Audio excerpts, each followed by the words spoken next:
Within retail, I think the existing mature technologies that are most useful probably around the workforce management piece, in that a lot of companies can get a lot of increase in productivity and reducing cost by working out where best to place their staff, where best to put people at the appropriate times, using a lot of the data that they're gathering. And I'd say the other big shift is actually in the amount of data that now companies are holding and retailers are holding about their employees, as a way of really looking at the whole trends within the HR space, or their diversity, all of their pay processes.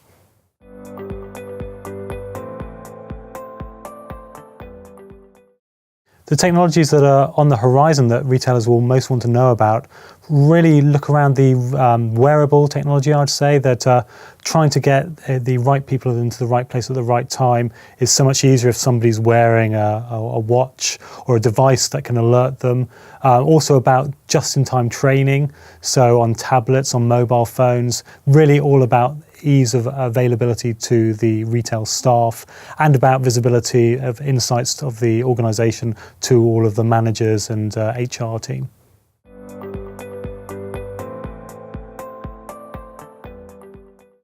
I think the areas that people managers in retail most need to focus on are around using the technology that's available to them to deal with some of the issues that are coming up with the very tech-savvy workforce that they're dealing with. Often you see now that the HR professionals are resistant to the use of the technology because they feel that the people that they're supplying it to know the technology more than they do, and therefore there's a bit of a fear. So trying to get some champions in HR who love technology, who really can see the value they can bring, I think will be a big move forward for retail organisations.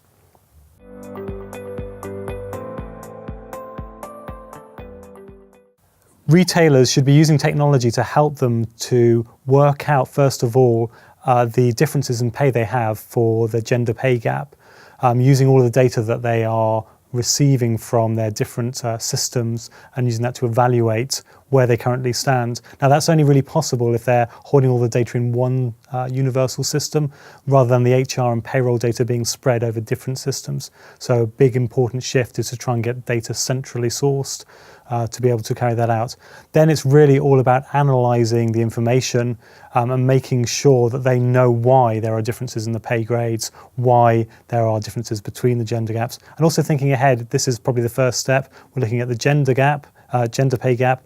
It may be that we move on to other areas of ethnicity, sexuality, where we'll have the same kind of questions being asked. So getting that data all into a format for it to be easily understood is critical.